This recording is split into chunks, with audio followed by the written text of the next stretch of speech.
नमस्कार दोस्तों, DD red के एक और रिएक्शन वीडियो में आप सभी का स्वागत है। मैं हूं आलोक। तो आज जो वीडियो मैं आप लोगों के साथ देखने वाला हूं और जिस वीडियो पर मैं रिएक्शन देने जा रहा हूं वो वीडियो है कैटलिस्ट रिकॉर्ड्स का और इसका टाइटल है India expands defence relation with Egypt. तो जैसा कि आप सबको पता है कि इजिप्ट के साथ हमारे डिफेंस रिलेशन जो हैं वो बहुत अच्छे हैं। अभी शायद हमारी एयरफोर्स भी वहाँ पे कोई एक्सरसाइज करके आई है और लगातार ऐसा होता रहता है।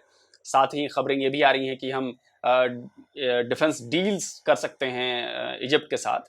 तो उस पर पाकिस्तान की जनता की राय क्या है, और सबसे बड़ी बात कि इजिप्ट एक इस्लामिक कंट्री है और उसका भारत के साथ इतना अच्छा संबंध, इतनी अच्छी दोस्ती क्यों है, शायद ये अंदर का सवाल है। तो इस पर पाकिस्तान के लोगों की राय जो है वो देखते हैं क्या कहती है। चलिए। जी तो व्यूवर्स, हमारे साथ बहुत ही मशहूर डेली स्वैग के एंकर मुजम्मिल कुरैशी मौजूद हैं। इनसे बात करके आज हमें बहुत मज़ा आएगा। इनसे पूछते हैं, इनसे जानते हैं कि ये क्या राय रखते हैं। जी मुजम्मिल कुरैशी, कैसे हैं आप? अल्हम्दुलिल्लाह मैं ठीक हूँ। निमरा, आप सुनाओ कैसी हो यार? बहुत अच्छी हूँ। वो तो मुझे पता, तुम बहुत अच्छी हो। अच्छा मुजम्मिल, मेरा आपसे सवाल ये है कि इंडिया जो है अपने की पार्टनर अफ्रीका का जो पार्टनर है इजिप्ट, उसके साथ डिफेंस पार्टनरशिप स्ट्रॉन्ग बना रहा है, एक्सपेंड कर रहा है। तो आप क्या कहना चाहेंगे इस बारे में? यार ये कोई नई बात करो यार। रोज़ कोई व्हाट्सअप ग्रुप खोलते हैं, हमारा ग्रुप बना हुआ गाइस, ये देखते हैं कि आज ये इंडिया ने कर लिया, आज ये अचीवमेंट कर लिया, आज वो अचीवमेंट कर ली। हम तो धन के धन रह जाते हैं। इंडिया के साथ आप देख लो, चाइना के साथ भी अभी वो इन्वेस्टमेंट करने जा रहा है मोदी साहब। तो उसके बाद अभी देखो आप दुबई में कहाँ यार, कोई भी दुनिया की कोई भी ऐसी कंट्री नहीं है जिसके साथ इंडिया के रिलेशनशिप खराब हो, सिवाय पाकिस्तान। साथ खराब तो सिवाय पाकिस्तान के, मैं बता रहा हूँ, सिवाय पाकिस्तान। और चाइना के साथ भी अब ठीक हो चुके हैं, पाकिस्तान के साथ अल्लाह करे ठीक हो जाए। और बहुत बड़ी अचीवमेंट है। डिफेंस की बात कर रही हो तुम, तो किसी भी मुल्क के साथ अगर तुम्हारे डिफेंस के साथ उनके जुड़ ले जाते हो, तो जो कि उनके पास प्लस पॉइंट है वो तुम्हारे पास भी आ जाते हैं, जो कि तुम्हारे पास है उनके पास चले जाते हैं। इस तरह से आप एक स्ट्रॉन्ग पावर बन जाते हो, जो कि ऑलरेडी इंडिया है। देखें, इंडिया एक इंडिपेंडेंट मुल्क है। वो रशिया के साथ भी ताल्लुकात रखता है, अमेरिका के साथ भी रखता है, आपके जितने गल्फ़ कंट्रीज़ हैं उनके साथ भी रखता है। पाकिस्तान कहाँ इंडिपेंडेंट है जी? हम तो एक मरासले पे लेट जाते हैं, एक लेटर आता है हम लेट जाते हैं। ठीक है। रशिया आपको गंदम पेट्रोल डिस्काउंटेड रेट पे देने को तैयार था, क्योंकि वो चाह रहा था कि ये हमारे ब्लॉक में आए। अगर हम जाते हैं, हम उनके हमसाए हैं, तो उनका फ़ायदा है, हमें भी फ़ायदा है। तो हम जो हैं जी लेट गए एकदम की। देखिए जी, इसमें कोई हैरानगी की बात नहीं है। इंडिया ज़ाहिर है उसकी बहुत बड़ी इकॉनमी है, आपको पता है पाकिस्तान की निस्बत जो है। तो ये जो मामला होता है ना, जो आपके फिनंशियल बेनिफिट्स होते हैं, म्यूचुअल जो आपके इंटरेस्ट होते हैं, तो ममालिक उनको देखते हैं। वो मज़हब को नहीं देखते, ठीक है, वो इलाके को नहीं देखते। उनके लिए जो प्राइम मोटिव वो यही होता है कि आपको फ़ायदा किस कंट्री से है। और नेचुरली जब आप कंपेयर करते हैं, ज़ाहिर इंडिया एक बड़ी इकानमी है, पाकिस्तान रिलेटिवली छोटी इकानमी है और उसके मसाइल ज़्यादा हैं फाइनेंशियल। ठीक है। तो ये एक ऐसी चीज़ है कि, और मेरा नहीं ख्याल वैसे इंडिया जो है ना, मिस्र से उसने क्या लेना है। वैसे मैं आपको सही बताऊँ, अच्छा। मिस्र खुद इस काबिल नहीं है। देखें, वो कोई चीज़ प्रोड्यूस नहीं करता अच्छा। डिफेंस रिलेटेड, मतलब वो कोई जेट्स प्रोड्यूस नहीं कर रहा, वो कोई गोला बारूद कोई नहीं कर रहा, वो गन्स अच्छी नहीं बना रहा। अच्छा। तो ऐसा मेरे ख्याल में ये कोई ज़्यादा। लेकिन आपको लगता है कि इंडिया किसी उस मुल्क के साथ पार्टनरशिप करेगा जिसकी अपनी मैन्युफैक्चरिंग नहीं है? आपको लगता है पर्सनली? नहीं, देखें, ये बात मैं समझता हूँ कि मिस्र की क्या सहीयत है। मिस्र की कोई असलियत नहीं है जब एज़ लॉन्ग एज़ आप डिफेंस रिलेटेड बात करें। हाँ, वैसे ठीक है कि आप वहाँ ट्रेड करेंगे, इंडिया ज़ाहिर है उससे इंडिया की जो ट्रेड बढ़ने से ये है कि उसका कैपेबिलिटी बढ़ेगी, डिफेंस को बेहतर बनाने की कैपेबिलिटी उसके अंदर आएगी। इसका ये पहलू है। लेकिन आप ये कहें ना कि डायरेक्ट आर्म्स है या कोई टेक्नोलॉजी है, मिस्र के पास कुछ नहीं है एहराम में मिस्र के अलावा, मेरा नहीं ख्याल। दोनों में पार्टनरशिप हो रही है, लेन देन तो होता ही रहेगा। हाँ। अगर इंडिया को कोई फायदा हो रहा है तो इंडिया भी आगे से उनको फायदा देगा ही। पार्टनरशिप है ना। हाँ, तो वो तो होता है फिर म्यूचुअल। इसमें देखें, इसमें कोई बंदा ना उनको रोक सकता है ना ऑब्जेक्ट कर सकता है। पाकिस्तान के अपने राइट्स हैं। अब इंडिया एक कंट्री है, ज़ाहिर है इंडिपेंडेंट जैसे हम हैं, तो उनके अपने राइट्स हैं। इसमें मेरा नहीं ख्याल हैरान हूँ। ये मेरे ख्याल में ये सवाल इतना कोई जेन्युइन नहीं बनता कि इसका कोई डिफेंस से जब आप बात ना करें, अब सिंपल बात करें, ट्रेड की बात करें। मुझे आप ये बताइएगा, आपने अभी चाइना की बात की कि चाइना के साथ भी उनका जो बॉयकॉट चल रहा था वो भी ठीक हो चुका है। अगर बात की जाए, इंडिया जो है अपनी ट्रेड को, अपनी बिजनेस को सबसे आगे लेके चलता है। जो क्राइसिस, अपने रिलेशनशिप से रिलेटेड जो क्राइसिस होते हैं उनको भूल कर बिजनेस होता है, एक्सपैंड बिजनेस जिस तरह से वो कर रहे हैं, पार्टनरशिप्स कर रहे हैं। आप इस वक्त इंडिया को कहाँ देख रहे हैं? अच्छा, अभी जो निमरा ने एक बात कही ना कि बायकॉट खत्म हो गया है। जी बिल्कुल, ये बिल्कुल सही बात नहीं, बायकॉट कोई खत्म नहीं हुआ है। और इसका एक मैं छोटा सा एग्जांपल आपको देता हूं। हमने देसी खिलौनों पर जोर दिया, हमने चाइनीज खिलौनों पर रोक लगाई, बैन किया, बायकॉट किया, सब कुछ किया। उसका नतीजा ये हुआ है कि हमारे इंडिया के जो बच्चों के लिए खिलौनों के मैन्युफैक्चरर्स हैं, उनमें जबरदस्त ग्रोथ हुआ है। जो खिलौनों का सेक्टर है, इंडियन खिलौनों का सेक्टर है, वो जबरदस्त ग्रोथ हुआ है। अब इस बात को आप समझिए कि कितनी बड़ी अचीवमेंट है। हमने खिलौनों का इंपोर्ट आई थिंक 70-80% कम कर दिया है। एग्जैक्ट फिगर मुझे याद नहीं है, लेकिन 60 से लेकर 80 के बीच में कोई फिगर है, और उतना हमने कम कर दिया है। इसका फायदा किसे मिल रहा है? भारत के लोकल मैन्युफैक्चरर्स को, भारत के लोगों को। तो मेड इन इंडिया खिलौने का इस्तेमाल हमने ज्यादा बढ़ा दिया है। अब आप इस बात को समझिए कि यह हमारी इकोनॉमी के लिए भी कितना बड़ा फायदेमंद है। तो ऐसा नहीं है। और हम धीरे धीरे हमने make in India, made in India इसीलिए शुरू किया था कि हम डिपेंडेंसी खत्म कर सकें, वो चाहे चाइना हो चाहे कोई भी हो। अब धीरे धीरे हो रहा है वो। यार देखो कि India day by day grow कर रहा है हर सेक्टर के अंदर। इन सब का क्रेडिट मैं मोदी को देना चाहूँगा। मोदी के जैसे लीडर हर एक कंट्री को चाहिए। आप इंडिया के पिछली बैक हिस्ट्री निकाल कर देखोगे तो इंडिया इतना डेवलप नहीं था, अब भी रिसेंटली हुआ है। तो इन सब का जिम्मेदार कौन है? इन सब का क्रेडिट जाता है मोदी को। हमें सीखना चाहिए, पाकिस्तान को सीखना चाहिए। पाकिस्तान के जो इकोनॉमिकल क्राइसिस चल रहे हैं, जो कि पॉलिटिकल क्राइसिस चल रहे हैं, सिर्फ और सिर्फ इसका जिम्मेदार हमारे पॉलिटिशियंस हैं। आप देखो कि मुल्क के आपके घर के बड़ा अफराद जो होता है, बड़ा शख्स जो आपके घर का लीडर होता है, अगर वो ही अच्छा ना हो तो घर तबाह बर्बाद हो जाता है। बच्चे घर के मानते नहीं है, कहना माँ का नहीं मानते, घर वालों का नहीं मानते, वो घर तबाह हो जाता है। मुल्क की मिसाल भी एक घर की तरह ही होती है। अगर घर का बड़ा ठीक है, काम करने वाला है, समझदार आदमी है, पढ़ा लिखा आदमी है, उसको पता है कि मैं इतने पैसे यहाँ पर खर्च करूँगा तो मुल्क की जीडीपी ग्रोथ करेगी। घर वाले को भी पता होता है कि इतने पैसे या मैं बीबी को दूंगा तो घर कैसे चलेगा। इसी तरह ही मोदी साहब को पता है कि अपने नीचे वाले तबके को कैसे चलाना, फॉरेन मिनिस्टर को साथ कैसे राब्ते रखने, बाहरी कंट्री को कैसे चलाना। भाई इसी वजह से इंडिया ग्रोथ कर रहा है और हमें सीखना चाहिए उससे। सर उनकी मैडम उनकी इकॉनमी बेहतर हो रही है। अब ये देखें कि आज आप अपना रुपया देख लें और इंडियन रुपया देख लें, कोई 2-2.5 रुपए बनते हैं हमारे एक इंडियन रुपए के बदले में, यानी वो हमसे डबल ट्रिपल है। हालांकि इतनी उनकी ज़्यादा आवाम है, इतनी आवाम को फैसिलिटेट करना उनके लिए बुनियादी सहूलियात हमसे आगे है। वो इस आगे है। इसके बावजूद उनकी आवाम बहुत ज़्यादा है। इतनी आवाम को सहूलतें, बुनियादी सहूलियात प्रोवाइड करना भी बहुत बड़ा चैलेंज होता है। पहली बार, ईमानदारी से कह रहा हूँ, पहली बार एक ऐसा पाकिस्तानी मुझे बोलते हुए दिखा है जो इस बात को समझता है कि बड़ी मार्केट इंडिया नहीं है, बड़ी जनसंख्या उसके लिए फायदेमंद नहीं है। जिसने ये सोचा, थैंक यू भाई कि आपने ऐसा सोचा कि एक्चुअल बात ये है कि इतनी बड़ी आबादी को खिलाना, उनके लिए सुविधाएं उपलब्ध कराना, सड़कें, गैस, बिजली, घर, बहुत बड़ा काम है, ये छोटा मोटा काम नहीं है। तो मुझे बड़ा अच्छा लगा यार कि कम से कम कोई एक पाकिस्तानी ये सच जानता है कि एक्चुअल में बात ये है। ठीक है जी। अच्छा सर, आप मुझे ये बताएगा कि क्यों आपने बोला हमसे वो आगे हैं, तो क्यों आगे हैं हमसे? मैं वही बता रहा हूँ कि वो इंडिपेंडेंट हैं। अगर आपने तरक्की करनी हो ना तो अपने फैसले खुद लेने होते हैं आपने। अगर आप वेट करेंगे ना कि कोई दूसरा मुल्क हमें लीड करे, वो बताए, तो ही हम करेंगे जी किस मुल्क के साथ ताल्लुक़। अब हमारे प्राइम मिनिस्टर साहब एक वक्त था जाना जा रहे थे मलेशिया, नहीं जा सके। वहाँ पे कई इस्लामिक ममालिक के लोग आए हुए थे, वो नहीं जा सके, अमेरिकन प्रेशर था। ठीक है जी। नहीं, बड़ा सादा सा सवाल है, इसमें मेरा ख्याल है कोई इतनी रॉकेट साइंस नहीं है। वो बड़े कानूनी है। वहाँ पे इंपोर्ट ज़्यादा, लोग इंडिया इंपोर्ट ज़्यादा कर सकता है, इंडिया एक्सपोर्ट कर सकता है। तो मतलब सिंपल सी बात है, इसमें कोई ऐसी बात नहीं। अच्छा, तो सर आप मुझे ये बताइएगा कि अब जिस तरह से उनके इंटरनेशनल रिलेशन स्ट्रॉन्ग हो रहे हैं, तो आप कहाँ देख रहे हैं इंडिया को इस वक्त? नहीं, देखें, हमें तो पाकिस्तान को देखना चाहिए मेरे ख्याल में ना। इंडिया, देखें, इंडिया अपना काम कर रहा है, वो हमारा दुश्मन है, ठीक है, दुश्मन कंट्री है, यानी मैं आपकी इस्टेब्लिश्ड है, इस पर कोई बहस नहीं है, कोई दो राय नहीं है। आप हज़ारों लोगों से पूछेंगे, इंडिया का पाकिस्तान के साथ कंडक्ट अच्छा नहीं है। वो नेचुरली वो अपना काम कर रहा है, ये तो हमारा बनता है कि हम अपना करें।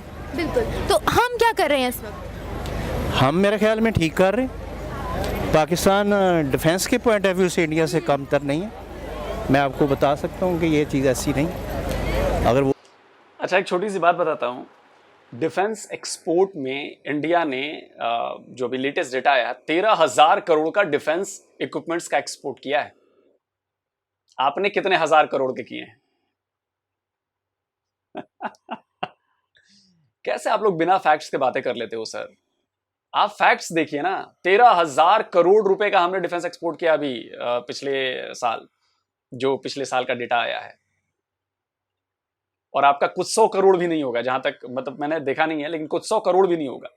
होता तो न्यूज में जरूर आता। आप इस बात को समझिए। वो न्यूक्लियर पावर है, हम भी न्यूक्लियर पावर है, इसमें क्या है। अच्छा सर, आप मुझे ये बताएगा कि आने वाले सालों में जिस तरह से दोनों ममालिक कोशिश कर रहे हैं, जिस तरह से बिज़नेस प्रमोट हो रहा है, ट्रेड हो रही है, आपस में पार्टनरशिप्स हो रही हैं, तो आप कहाँ देखते हैं इन दोनों ममालिक को? नहीं, इस तरह मतलब मुझे नहीं समझ आती कि आप इंडिया और मिस्र को क्यों इकट्ठा कर रही हैं ना। देखें, मैं इकट्ठा नहीं कर रही, टॉपिक है। नहीं, मैं टॉपिक की बात ही कर रहा हूँ। इसके अलावा देखिए, इंडिया और मिस्र जो है बहुत सारे कंट्रीज़ के साथ ज़ाहिर है उनका इंटरेक्शन है और उनसे ट्रेड है, पार्टनरशिप है, और पता नहीं किस किस नौयत की हो। तो हमें, मेरा ख्याल है ऐसी, मैं नहीं समझता कि कोई इसकी कुछ सिग्निफिकेंस स्पेशल है कि जी मिस्र और इंडिया के तरफ। मुझे ये बताएं, हम कहने को तो ये न्यूज़ सुन लेते हैं कि इजिप्ट के साथ, अफ्रीका के साथ, इसराइल के साथ जो है ताल्लुकात मजबूत हो रहे हैं, बिजनेस हो रहा है, लेकिन ये सब कंट्रीज़ इंडिया की तरफ क्यों अट्रैक्ट हो रही हैं? क्यों बिजनेस करने के लिए यस हो रही है? क्यों अप्रोच किया जा रहा है इंडिया को? पहली बात तो इंडिया एक मार्केटिंग हब माना जाता है। आप देख रहे हो कि दुनिया की दूसरी बड़ी आबादी इंडिया में पाई जाती है। 1 अरब 35 करोड़ लोगों की आबादी है। अगर आप किसी भी मुल्क को इमदाद करनी हो तो सबसे 1-1 रुपये भी लोगे तो 1 अरब और 35 करोड़ आबादी बनती है। भाई, इतने पैसे आपके पास जमा हो जाते हैं कि किसी भी मुल्क की गुर्बत को ख़त्म कर सकते हो और किसी भी बंदे को रातों रात करोड़पति भी, अरबपति बना सकते हो। क्या बात है ना। पॉपुलेशन की अगर आप बात कर रहे हैं तो पॉपुलेशन, मेरा मतलब है कि quantity doesn't matter, quality matters. जैसे कि आप एग्जांपल ले लें जापान की, रकबा छोटा है मगर क्वालिटी बहुत ज़्यादा है। अब मैं आपको बताता हूँ ना, अब सिर्फ और सिर्फ गधों की तादाद ज़्यादा तो उससे फ़र्क नहीं पड़ता, लेकिन इंडिया काम भी तो कर रहा है ना आबादी के ऊपर। अगर आप आबादी की बात करेंगे तो पाकिस्तान की भी दुनिया के 5वें नंबर पर आती है आबादी, और ये बहुत बड़ी प्लस पॉइंट है इंडिया के पास। उनकी आबादी है, वो अपनी आबादी को, उनको पता है कि यूटिलाइज़ कैसे करना है, इनसे काम किस तरह से लेना है। आप देखेंगे तो दुनिया के अगर बड़े बड़े अमेरिका की सबसे बड़ी कंपनियों का आप नाम लोगे तो उनके CEO इंडियन बैठे हुए हैं। क्यों बैठे हुए हैं? इंडिया के एजुकेशन सेक्टर बहुत अच्छा है।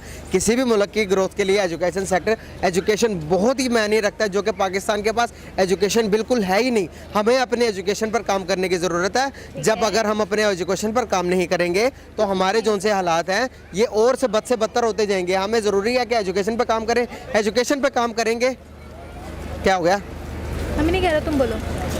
अगर हमारी एजुकेशन सेक्टर ठीक नहीं होगा तो हमारे हालात बद से बदतर होंगे। एजुकेशन ठीक करना चाहते हैं, अगर आप हमारे मुल्क को अमेरिका, यूरोप और लंदन जैसा बनाना चाहते हैं तो आज से ही वो वाली एजुकेशन देना शुरू कर दें और 20 साल बाद अपने मुल्क के भी अमेरिका, लंदन और न्यूयॉर्क पाएंगे। अच्छा सर, आप मुझे ये बताइएगा कि ये मुख्तलिफ किस्म के ममालिक जो हैं, हम ये न्यूज़ तो सुनते हैं कि इसके साथ बिजनेस कर रहा है इंडिया, लेकिन इंटरनेशनल मार्केट जो है वो क्यों अट्रैक्ट है इंडिया के साथ, क्यों इंडिया को अप्रोच कर रही है? एक तो बड़ी मार्केट है, ठीक है।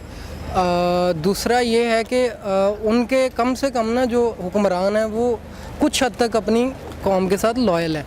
हमारे जो आप ये देखें कि जिनके इतने हमारे जितने पॉलिटिशियन हैं, इनके मिफ्ता इस्माइल लगा लें, ये नवाज शरीफ वगैरह लगा लें, इनके अपने पर्सनल बिजनेस कभी क्राइसिस में गए? ठीक है। पाकिस्तान का हर इदारा घाटे में चल रहा है। स्टील मिल लगा लें आप, जो भी आपका इदारा है वो घाटे में चल रहा है। कौमी ख़जाने से हम पैसे डाल के उसको वो सफ़ेद हाथी बना के खड़े किए हुए, करप्शन है। अच्छा सर, आप मुझे ये बताइएगा कि जिस तरह से उनके इंटरनेशनल रिलेशन स्ट्रॉन्ग हैं, अपने बिजनेस वो एक्सपेंड कर रहे हैं, डिफेंस का सेक्टर स्ट्रॉन्ग कर रहे हैं, स्ट्रॉन्ग है और उसको स्ट्रॉन्ग कर रहे हैं, तो आप मुझे ये बताएं कि आप उनको इस वक्त कहाँ देख रहे हैं एशिया में? हाँ, एशिया में एक बड़ी ताकत है इंडिया, नो डाउट। बेशक हमारे वो मुखालिफ हैं, हम उनको कभी भी अंडर एस्टिमेट नहीं कर सकते। चाइना, रशिया के बाद इस खित्ते में जो बड़ा ताकतवर मुल्क है वो इंडिया ही है। इकॉनमी के लिहाज से, पॉपुलेशन के लिहाज से वो बहुत ताकतवर है हमसे अगर देखा जाए तो। पाकिस्तान भी कोई कम नहीं था, बस ये हमारी पॉलिसीज़ कुछ ऐसी हैं, हमारे हुक्मरानों की वजह से हम जो है वो पीछे जा रहे हैं। बाकी अगर हमारी कौम और हुक्मरान सही सिमत में चलना शुरू कर दें तो यहाँ भी बेहतरी आ सकती। डिफेंस पार्टनरशिप स्ट्रॉन्ग हो रही है ना, तो ऑब्वियसली अगर किसी भी कंट्री के साथ कोई मुआहिदा हो रहा है तो हम उसको कवर तो करेंगे ही। नहीं, मुआहदा क्या करना है? मैंने कहा मिस्र के पास इराम मिस्र के अलावा कुछ नहीं है, मैं आपको बता रहा हूँ। हाँ, वो पहले लेकिन बात यहाँ ये है कि अगर उनके पास कुछ है ही नहीं तो फिर इंडिया कैसे, आप जब तक उसको पॉलिसी नहीं मिल रही है जिप से। मार्केट है ना, देखो मिस्र में बहुत सारी आबादी है उनकी नीड्स हैं। और इंडिया समझता होगा कि हम बहुत सारी चीज़ें जैसे गारमेंट्स हैं और चीज़ें जैसे अजनास हैं, मुख्तलिफ चीज़ें। डिफेंस वाला सेक्टर जो है, नहीं, डिफेंस वाले सेक्टर में भी वो उनको कर सकते हैं, लेकिन इंडिया उनको कर सकता है जी। हाँ, इंडिया कर सकता है। मिस्र ने क्या करना, वो एहराम में मिस्र एक उठा के दे दे तो मेरा ख्याल आप काफ़ी बात। अच्छा, कोई एक मैसेज जो आप इंडिया और पाकिस्तान दोनों को देना चाहें? देखिए, इंडिया और पाकिस्तान को, हम इंडिया को मैसेज दे सकते हैं कि पाकिस्तान में जो पाकिस्तान के साथ जो उसको दिल से कबूल करे, और जो शुरू से उसका एक पॉइंट ऑफ व्यू है ना कि पाकिस्तान को मलिया मेट करना या मटाना, अच्छा, ये ख्याल उसको दिल से निकालना चाहिए। अच्छा, ये कभी भी नहीं होगा। हाँ, ऑफ कोर्स उसके जहन में तो यही है ना, लेकिन ऐसा क्या बात कर रहे हो सर? अगर हमारे जहन में ऐसा होता तो 75 साल में क्या हम आप पर एक भी बार अटैक नहीं करते? क्या एक भी बार हमने हमला नहीं करना होता आपके ऊपर? अगर आपको हमारे दिली ख्वाहिश अगर ये होती कि हमें पाकिस्तान को मिटाना है तो सबसे पहली बात हम पाकिस्तान को बनने ही नहीं देते। दूसरी बात कि भाई 75 साल हो गए हैं, इतनी देर में तो कितनी बार हमले करके हम आपको मिटा चुके होते। लेकिन ये सब फालतू की बातें हैं, ये बेवकूफाना लॉजिक दे रहे हो आप। 4 बार हमले आपने किए हैं, और ये मैं नहीं कह रहा, ये आपके पाकिस्तानी एयरफोर्स के चीफ रह चुके हैं असगर खान। मैं उनकी बात सुनवा देता हूं, उन्होंने कहा है, और ऐसे कई आपकी किताबों में, पाकिस्तानी जनरल की किताबों में भी लिखा है। असगर खान को सुन लीजिए। तो जंग हमने शुरू की थी 65। आपसे ये बातें क्यों मतलब छुपाई रखी गई, या क्यों आपको इसमें शामिल मैंने किया गया? आप तो बहुत बड़े 5-6 दफ़ा बोला हूँ, हमने हर जंग हमने शुरू की।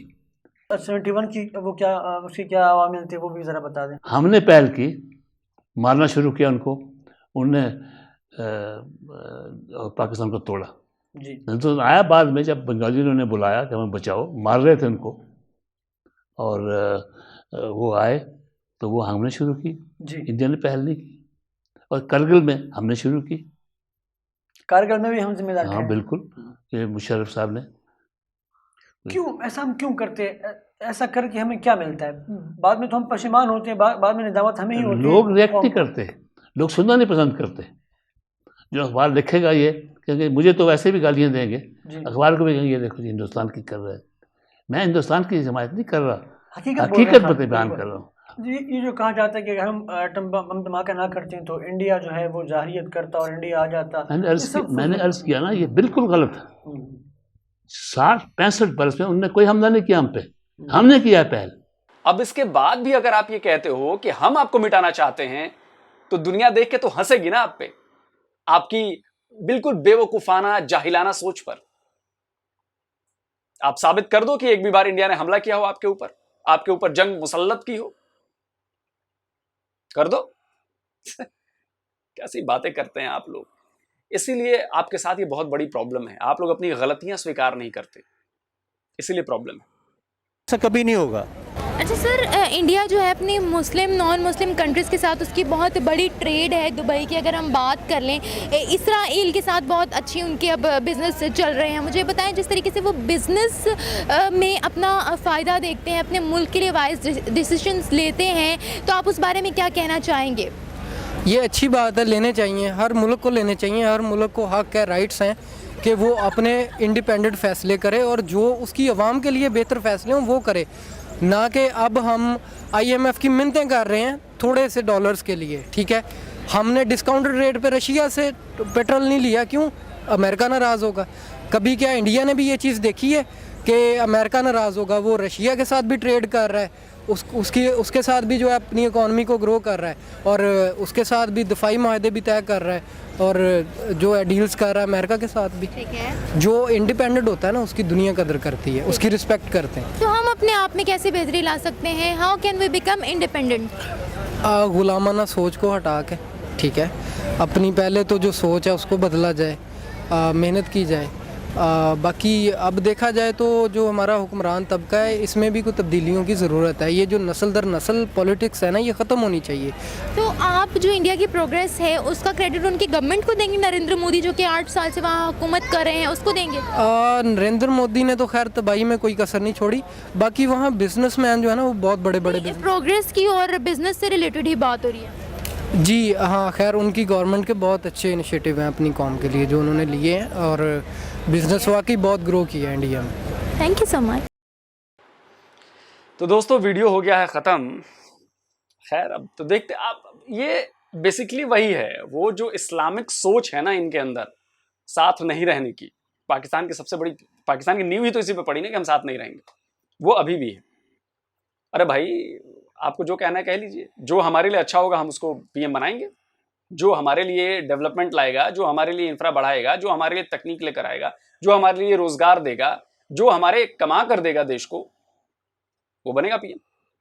ये तो कोई पहली बात, मुद्दे से भटक जाते हैं ये लोग, आदत है।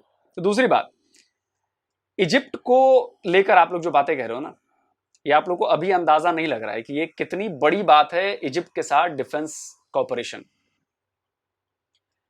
इंडिया ने फाइटर जेट प्रोडक्शन फैक्ट्री लगाने का एक ऑफर भी दिया है, तेजस का दिया है, और वहां पर फैक्ट्री लगाने के 2 फायदे होंगे। पहला फायदा कि वहां से हम दूसरे जो देश हैं जो इंटरेस्ट रख रहे हैं इंडियन डिफेंस सेक्टर में, उनसे हम डील कर पाएंगे। दूसरा, वहां पे जो फैक्ट्री लगेगी वहां पर अगर फाइटर जेट बनते हैं, वहां से जाएंगे तो जाहिर सी बात है कि इजिप्ट की इकोनॉमी में सुधार होगा, वहां पर भी लोगों को रोजगार मिलेंगे। तो भारत उनके लिए प्लेटफॉर्म उपलब्ध कराएगा चीजों के लिए। आप कह रहे हो मिस्र के पास कुछ नहीं है, मिस्र के पास कुछ नहीं है। ऐसा कुछ नहीं है कि मिस्र के पास कुछ नहीं है, मिस्र के पास बहुत कुछ है जो आपके पास भी नहीं है, जो पाकिस्तान के पास भी नहीं है। ठीक है, अब उस पर इतनी विस्तार से मैं जाना नहीं चाहूंगा, लेकिन यकीन मानिए अब इसका एक और पहलू देखिए, भारत की मिलिट्री प्रेजेंस मिडिल ईस्ट में। आप लोग उतनी दूर तक सोच ही नहीं पाए भाई। आप इस बात को समझिए कि भारत की आर्म फोर्सेस के लिए एक बेस बन सकता है इजिप्ट। आप समझ रहे हो, इजिप्ट को नक्शे में देखा है ना आपने कहां पर है। तो धीरे धीरे भारत इस दिशा में काम कर रहा है, और भारत कई देशों के साथ डिफेंस डील्स ऐसी कर चुका है। कहीं पे मेंटेनेंस की डील की है कि हमारे जहाज जाएंगे या उनके जहाज हमारी तरफ आएंगे तो हम मेंटेन करेंगे, हमारे पोर्ट्स पे मेंटेन होंगे। कई चीजों में हमने कई देशों से किया है कि भाई जो तेल भरे जाएंगे वो भरे जाएंगे, वो सब उनकी पोर्ट्स पे होगा, वो कर सकते हैं, उनके जहाज हमारे पास आएंगे तो हम कर सकते हैं। आप ये समझिए कि धीरे धीरे धीरे धीरे मेंटेनेंस का काम, ये काम, वो काम, धीरे धीरे डिफेंस में हम अपना नेटवर्क बना रहे हैं ये। और आप समझिए कि इजिप्ट एक ऐसी जगह पे मौजूद है नक्शे पर जो बहुत बहुत ज्यादा इंपॉर्टेंट जगह है, और वहां पर इंडियन फोर्सेस के लिए मौजूद होना बहुत बड़ी बात है भविष्य के लिए। तो इसलिए सब कुछ हो रहा है। और देखिए, और भारत हमेशा मदद करता है, तो इजिप्ट की भी मदद कर रहा है भारत। और पाकिस्तान के लिए इसलिए नहीं कर रहा है क्योंकि पाकिस्तान तो आप पता ही है, आप हमें दुश्मन मानते हो, हम भी आपको दुश्मन मानते हैं। हमारे पास तो दुश्मन मानने की कई वजह है, आपके पास पता नहीं कौन सी वजह है। आपके पास एक ही वजह है कि हिंदू मुसलमान, हमारे पास कई वजह हैं। आपने हमारे ऊपर जंग छेड़ा, आप हमसे हमारा कश्मीर जबरदस्ती लेना चाहते हो, आप हमारे यहाँ आतंकवादी कार्रवाइयां कराते हो। तो समझ लो हमारे पास बहुत सारी वजह हैं आपसे दुश्मनी करने के लिए। लेकिन ठीक है यार, आप अपना देखो ना, करो। इसीलिए तो हम ज्यादा आपके ऊपर वेट लेते नहीं है, इसीलिए हम कहाँ जा रहे हैं और आप कहाँ जा रहे हो। तो जल्दी मिलता हूं एक और नए वीडियो के साथ। नमस्कार, जय हिंद।